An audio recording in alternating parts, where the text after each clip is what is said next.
like a Hellcat.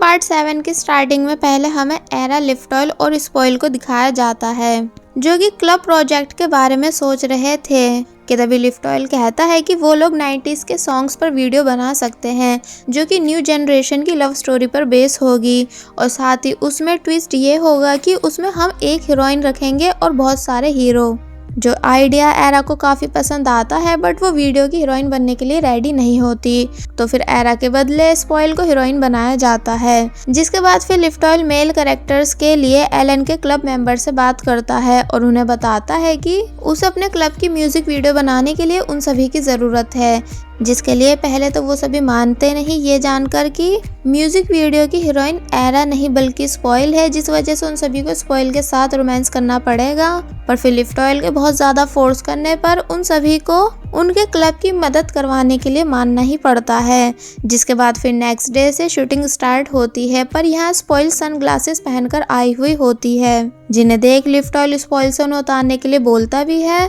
क्योंकि sunglasses पहनने से फीमेल लीड का रोल काफ़ी एटीट्यूड वाला लग रहा था। बट स्पॉइल उन्हें उतारती नहीं और फिर जब लिफ्ट ऑयल के काफ़ी ज़्यादा बोलने पर वो फाइनली सनग्लासेस उतारती है तो उसे देख हमें पता चलता है कि स्पॉइल की आईज में कुछ प्रॉब्लम हो गई है जिसे वो कैमरे में नहीं दिखा सकते। तो ये देख वो सभी लोग काफ़ी ज़्यादा परेशान हो जाते हैं। तो अब क्योंकि स्पॉइल ये रोल नहीं कर पाएगी एंड घोस्ट गर्ल से लिफ्ट ऑयल ये रोल करवाना नहीं चाहता, इसलिए फिर वो एरा से म्यूजिक वीडियो की हीरोइन बनने के लिए जिद करने लग जाता है, ये कहते हुए कि अब एरा के अलावा उन लोगों के पास और कोई चॉइस नहीं। पर इस काम को करने के लिए एरा अब भी तैयार नहीं होती कि तभी फिर वहाँ जेंट आता है, जिसको जब जैसी सारी सिचुएशन के बारे में पता चलता है तो फिर वो लिफ्ट ऑयल के कहने पर एरा को रोल प्ले कराने के लिए मनवाने लग जाता है और बोलता है कि पहले मुझे भी ज़्यादा कुछ इंटरेस्ट नहीं था वीडियो में रोल प्ले करने का, पर फिर जब मैंने देखा कि लिफ्ट ऑयल इस म्यूजिक वीडियो बनाने के लिए कितना ज़्यादा एक्साइटेड है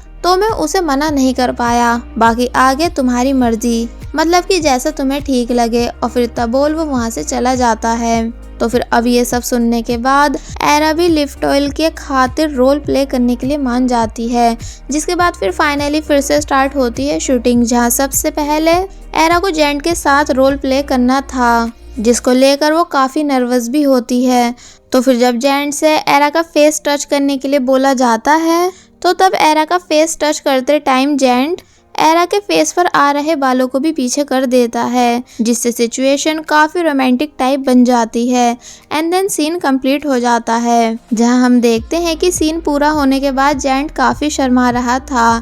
अब जेंट के बाद एलन को एरा के साथ रोल प्ले करना होता है, जहां एलन कैमरा के सामने एरा के हाथ पर किस करता है। जिसके बाद फिर पॉक की बारी होती है एरा के साथ रोल प्ले करने की, जहाँ जब जैसी पॉक एरा को अपनी बैक पर कैरी करने की कोशिश कर ही रहा था कि तभी इन दोनों के फेस एक दूसरे से टच हो जाते हैं, जिससे एरा को काफी शर्म आती है। एंड स्पॉइल ये सब देखकर बस अपनी हंसी कंट्रोल करने की कोशिश कर रही होती है। जिसके बाद फिर हमें दिखाया जाता है कि अब प्ले एरा के साथ शूट करवाने आता है, बट वो नोटिस करता है कि एरा शूटिंग करते करते काफी ज्यादा थक गई है, इसलिए वो अपने रोल के टाइम एरा का मूड फ्रेश करने की कोशिश करता है। मतलब कि प्ले यहाँ वो सब सीन करने लग जाता है जो कि स्क्रिप्ट में थे ही नहीं, जिस सबसे एरा का भी थोड़ा बहुत मूड फ्रेश होता है। एंड देन अब प्ले के बाद लिफ्ट ऑयल को एरा के साथ रोल प्ले करना होता है, जहाँ लिफ्ट ऑयल बहुत चालाकी से किस सीन को किसी और को ना देते हुए अपने सीन में ऐड कर लेता है। और फिर जब जैसे वो एरा को किस करने ही वाला था कि तभी स्पॉइल ये सब देख नहीं पाती और सीन कट कर देती है, ये कहते हुए कि बस हो गया सीन पूरा, इतना काफ़ी है। तो ये सुन लिफ्ट ऑयल मुंह बनाने लगता है।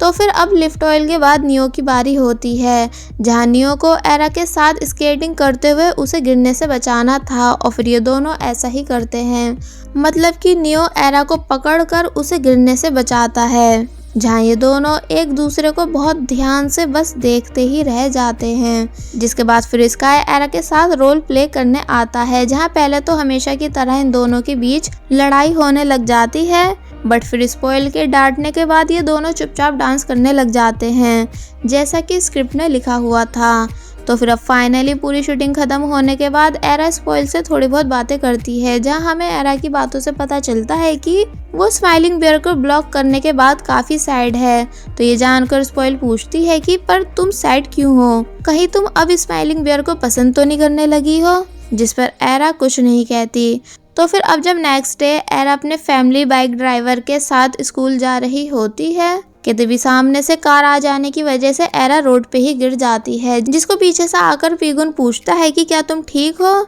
जिसे देख एरा हैरान हो जाती है और पीगुन भी हैरानी के साथ एरा को देखता है। जिसके बाद फिर हमें दिखाया जाता है कि अब पीगुन एरा का हाथ चेक करता है, जहां उसके हाथ पर चोट लगी हुई देख उस पर फूंक मारने लगता है, जिसे ऐसा करते हुए एरा हैरानी से देखती है और वही दूर से कोई इन दोनों को देख भी रहा होता है, क्या पता वो स्माइलिंग बियर हो। वेल पीगुन बैंडेज लेकर आकर उसे एरा के हाथ पे लगाता है, जिसे खुद की इतनी फिक्र करते हुए देख एरा हैरान होती है और फिर बहुत ही प्यार से पीगुन को घूरने लग जाती है। जिसके बाद फिर पीगुन एरा को अपनी कार से उसके स्कूल तक छोड़ कर आने के लिए बोलता है, जिसके लिए एरा मानती नहीं और कहती है कि मैं खुद चली जाऊंगी, बट पीगुन उसकी एक नहीं सुनता और बोलता है कि मैं पहले भी तो तुम्हें तुम्हारे घर तक छोड़ने जाया करता था, तो इसलिए अब भी तो मैं तुम्हें तुम्हारे स्कूल तक छोड़ के आ सकता हूँ। और फिर पीगुन एरा को अपनी कार में बिठाकर उसको उसके स्कूल तक छोड़ देता है एंड हमेशा की तरह ये भी बोलता है कि आफ्टर स्कूल घर पहुंचने के बाद मुझे मैसेज करना, जिस पर एरा कुछ नहीं बोलती और फिर वहां से चली जाती है एंड देन क्लासरूम में आकर बस पीगुन के बारे में ही सोचती जाती है, जिसे गहरी सोच में खोया हुआ देख स्पॉइल उससे इसका रीजन पूछती है, बट एरा स्पॉइल को कुछ नहीं बताती। और वहीं दूसरी तरफ क्लब रूम में पॉक अपने छोटे भाई को लेकर आया हुआ होता है, जो कि बहुत ही ज्यादा क्यूट था, जिसे वो सभी बहुत ही प्यार से देख रहे होते हैं। वेल पॉक अपने भाई को एरा से मिलाना चाहता था, बट एरा की एक्स्ट्रा क्लास होने की वजह से वो अपने भाई को एरा से मिलवा नहीं पाता। देन नेक्स्ट सीन में हम देखते हैं कि एरा, जो कि अभी तक पीगुन के ख्यालों में खोई हुई थी, वो काफी सोचने के बाद पीगुन को अनब्लॉक कर देती है, जिसे अनब्लॉक करते ही उसके पास पीगुन के मैसेजेस आने लग जाते हैं, जो कि एरा से उसके हाथ पर लगी चोट के बारे में पूछता है। तो फिर एरा भी उसको रिप्लाई देने लग जाती है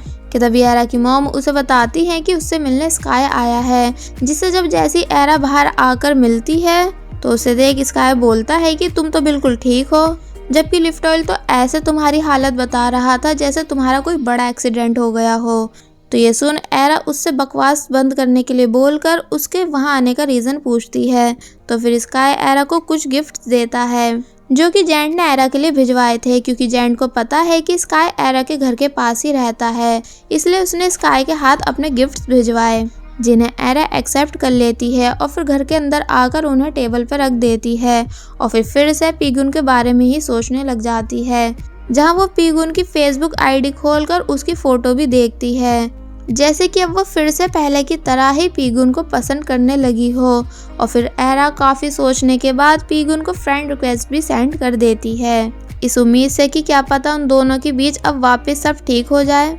जिसके बाद फिर नेक्स्ट डे हम देखते हैं कि पीगुन एरा को मिलने एक रेस्टोरेंट बुलाता है, जहां एरा काफी ज्यादा खुश होती है कि तभी फिर पीगुन एरा को एक इनविटेशन कार्ड देता है, जिसे एरा एक्सेप्ट कर लेती है। तो फिर पीगुन एरा को एक और दूसरा कार्ड देता है, जो कि स्काई के लिए था, क्योंकि पीगुन पहले स्काई का भी दोस्त रह चुका है। जिन दोनों कार्ड्स को लेने के बाद जब जैसी एरा उनमें से अपने वाले कार्ड को ओपन करती है तो उसे देख वो बहुत बुरी तरह शॉक हो जाती है, क्योंकि वो पीगुन का वेडिंग इनविटेशन कार्ड था। इसका मतलब पीगुन किसी और लड़की से शादी कर रहा है, जिस बात को जानकर एरा बस शॉक हुई हुई पीगुन को देखती ही रह जाती है, क्योंकि पीगुन ने एक बार फिर एरा का बहुत बुरी तरह दिल तोड़ दिया होता है। जिसके बाद फिर हम देखते हैं कि एरा इमेजिन करने लग जाती है कि जैसे उसकी शादी पीगुन से हो रही हो, जहां वो बहुत ही ज्यादा खुश भी होती है कि तभी एक दूसरी लड़की, जो कि बिल्कुल दिखने में एरा की तरह ही थी,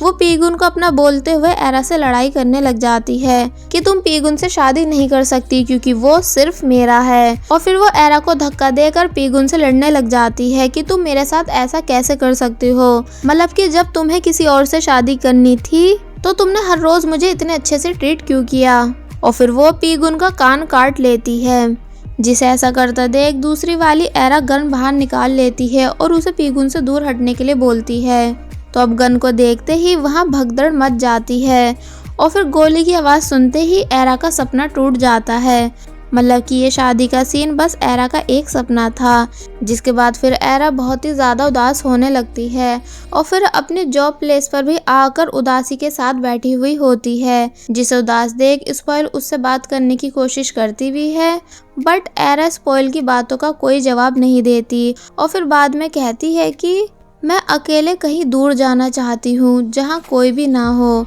मतलब कि मैं फॉरेस्ट कैंप में जाना चाहती हूँ। जिस बात को सुन स्पॉइल हैरान होती है और समझ जाती है कि एरा इस टाइम बहुत ही ज़्यादा डिस्टर्ब है। जिसके बाद फिर हम देखते हैं कि जब एरा वापस घर आती है तो वहाँ एरा की मॉम एरा को बताती है कि लिफ्टॉयल की मॉम की तबीयत काफ़ी ख़राब है, जिस वजह से आज सुबह उन्हें हॉस्पिटल में एडमिट भी करवाया गया था, इसलिए तुम लिफ्टॉयल से कॉल पे बात कर लेना ये जानने के लिए कि वो ठीक है कि नहीं। तो फिर एरा ऐसा ही करती है, मतलब कि लिफ्टॉयल को कॉल करती है, जिसकी कॉल देख लिफ्टॉयल काफ़ी खुश हो जाता है एंड एरा से नॉर्मली बात करने लगता है। पर उसकी आवाज़ से साफ पता चल रहा था कि जैसे वो अंदर ही अंदर काफ़ी उदास हो। देन एरा लिफ्टॉयल से पूछती है कि क्या वो ठीक है, जिस पर लिफ्टॉयल बोलता है कि हाँ, पर क्या कल रात तुम मुझसे मिल सकती हो। एरा पूछती है कि क्यों, जिस पर वो कहता है कि ऐसी क्योंकि मुझे तुमसे कुछ इम्पोर्टेंट बात करनी है, इसलिए कल रात तुम मुझे क्लब रूम में मिलना। जिसके बाद फिर next day era club room में लिफ्टॉयल से मिलने आती है। तो वहाँ लिफ्टॉयल एरा से पूछता है कि तुम अकेले फॉरेस्ट क्यों जाना चाहती हो, क्या कुछ हुआ है। जिस बात को जानकर एरा हैरान होती है और कहती है कि ये बात ज़रूर तुम्हें स्पॉइल ने बताई होगी। जिस पर वो बोलता है कि हाँ, क्योंकि हम सबको तुम्हारी फिक्र रहती है। और फिर लिफ्टॉयल एरा को एक जैकेट पहनने के लिए देकर उसे स्कूल के प्लेग्राउंड में लेकर आता है, जहां क्लब के सभी मेंबर्स मौजूद थे, जिन्हें देख एरा काफी हैरान हो जाती है। और फिर स्पॉइल एरा से बोलती है कि तुम्हारा फॉरेस्ट जाने का मन था ना, इसलिए हमने तुम्हारे लिए यहीं पर फॉरेस्ट बना दिया। तो ये देख वो काफ़ी ज़्यादा खुश हो जाती है। एंड देन स्पॉइल बताती है कि जब जैंट को पता चला कि तुम फॉरेस्ट कैंप जाना चाहती हो तो उसने स्कूल में ही सभी चीज़ें अरेंज करा दी ताकि तुम्हें फॉरेस्ट कैंप वाली फीलिंग आ सके। तो इस पर जैंट बोलता है कि ये सिर्फ मेरे अकेले की वजह से नहीं हुआ,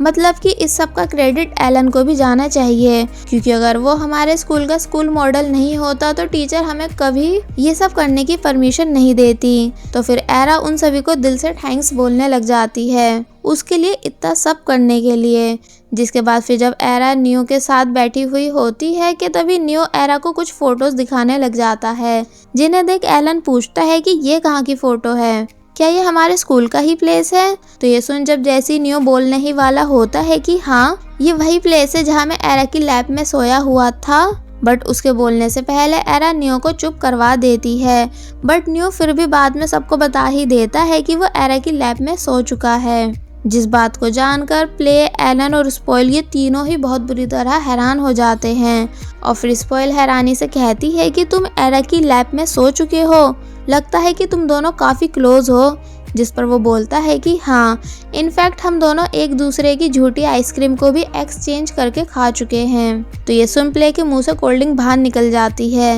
एंड एलन और स्पॉइल भी हैरानी से एरा को देखते हैं कि भाई आखिर चल क्या रहा है तुम दोनों के बीच। जिन सब बातों से एरा बहुत ही ज़्यादा एम्बैरेसिंग फील करती है और फिर कहती है कि वो सब एक मजाक था, है ना नियो। और फिर जल्दी से उठकर वहाँ से चली जाती है। जिसके जाने के बाद स्पॉइल एलन पर लाइन मारने की कोशिश करने लग जाती है और कहती है कि एलन क्या तुम भी नियो और एरा की तरह मेरे साथ आइसक्रीम खाना पसंद करोगे। जिस पर एलन बोलता है कि नो थैंक्स, क्योंकि मुझे आइसक्रीम पसंद ही नहीं। तो ये सुन स्पॉइल चुप हो जाती है। जिसके बाद फिर हम देखते हैं कि अब एरा स्काई के पास आकर उसको पीगुन का मैरिज इनविटेशन कार्ड देती है, जो कि पीगुन ने स्काई को भी देने के लिए कहा था। तो उसे देख स्काई सारी बात समझ जाता है और कहता है कि अच्छा, तो ये वजह थी तुम्हारे अकेले फॉरेस्ट जाने की, क्योंकि तुम अभी तक उसे भूली नहीं। एक्चुअली ओल्ड फ्रेंड होने की वजह से स्काई को भी ये बात पता होती है कि पहले एरा पीगुन को पसंद करती थी, इसलिए फिर स्काई यहाँ एरा को हिम्मत देने लग जाता है कि उसे अब पीगुन के बारे में और ज़्यादा नहीं सोचना चाहिए।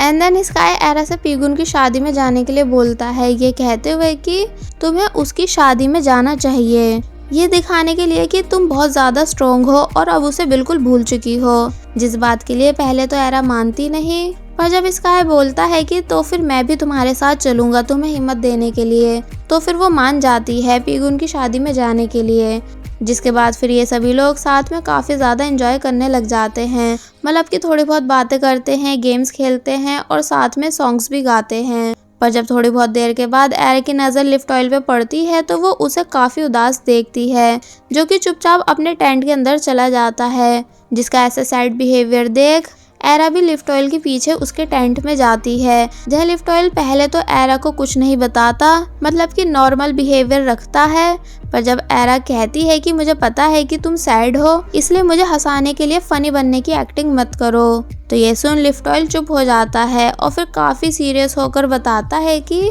डॉक्टर्स ने मॉम की एक और सर्जरी करने के लिए बोला है, जिस वजह से मैं बहुत डर रहा हूँ। तो ये सुन एरा लिफ्ट ऑयल का हाथ पकड़ लेती है और फिर पूछती है कि तो फिर तुम मेरे साथ यहाँ क्यों आए, जबकि तुम्हें घर पर अपनी मॉम के साथ होना चाहिए था। तो इस पर वो बोलता है कि इसलिए क्योंकि मैं उनके सामने रहकर खुद को कमजोर नहीं दिखाना चाहता, और वैसे भी तुमने मुझसे एक बार बोला था ना कि तुम्हें रोते हुए लड़के बिल्कुल पसंद नहीं। जिस पर एरा कहती है कि कभी कभी हमें रो लेना चाहिए, इससे दुख कम हो जाता है। तो ये सुन लिफ्ट ऑयल एरा को इमोशनली देखने लगता है एंड देन एरा बहुत टाइटली लिफ्ट ऑयल को हक कर उसे चुप कराने लगती है और उसे पूरी हिम्मत देती है कि उसकी मॉम बिल्कुल ठीक हो जाएंगी। एंड लिफ्ट ऑयल भी एरा से गले लगकर काफ़ी ज़्यादा रोता है। और वहीं बाहर सभी लोग बैठकर अपना एंजॉय कर रहे होते हैं सिवाय एलन के, जो कि वहाँ मौजूद नहीं था क्योंकि एलन रूल्स फॉलो करता है एंड टाइम से सो जाता है। जिसकी इस बात का वो सभी लोग बहुत ही ज़्यादा मजाक बनाते हैं कि तभी फिर हम देखते हैं कि कोई पर्सन चुपके से एलन के टेंट में घुसता है। जिसके थोड़ी बहुत देर के बाद जब एलन बाहर आता है तो उसे देख सभी लोग जोर जोर से हंसने लग जाते हैं, क्योंकि किसी ने एलन की बॉडी पर लिपस्टिक से किस के निशान बना दिए थे। जिस चीज से गुस्सा होकर एलन सभी से पूछता है कि ये किसने किया, पर कोई भी कुछ जवाब नहीं देता। कि तभी फिर प्ले जिसके लिप्स लिपस्टिक से फिल हुए होते हैं वो कहता है कि ये काम मेरा बिल्कुल भी नहीं। तो उसे देख एलन उसको मारने के लिए दौड़ता है, तो ये देख सभी लोग फिर से जोर जोर से हंसने लगते हैं। एक्चुअली प्ले ने ही एलन के टेंट में घुसकर अपने लिप्स पे लिपस्टिक लगा के उसके बॉडी पे वो सब किसके निशान बनाए थे, और साथ ही एलन की इस हालत में कुछ फोटोज भी ली थी, क्योंकि प्ले का एलन को परेशान करने का मन कर रहा था। जिन दोनों को बच्चों की तरह लड़ता हुआ देख सभी लोग बस बच्चों की तरह हंसते ही जाते हैं, और फिर बाद में ये सभी साथ में लेटकर आसमान देखने लगते हैं, क्योंकि आज सभी स्टार्स बहुत क्लियर दिख रहे थे। एंड देन एरा सभी लोगों को थैंक्स भी बोलती है उसके लिए इतना सब कुछ करने के लिए, क्योंकि अगर वो अकेले फॉरेस्ट कैंप जाती तो कभी इतना एंजॉय नहीं कर पाती। एंड साथ ही एरा ये भी अनाउंस करती है कि अब उनके क्लब रूम में कोई बॉर्डर लाइन नहीं होगी, क्योंकि अब वो सभी अच्छे दोस्त हैं। तो ये सुन वो सभी लोग काफी ज्यादा खुश हो जाते हैं, और बस फिर इसी के साथ पार्ट 7 यहीं पर एंड हो जाता है।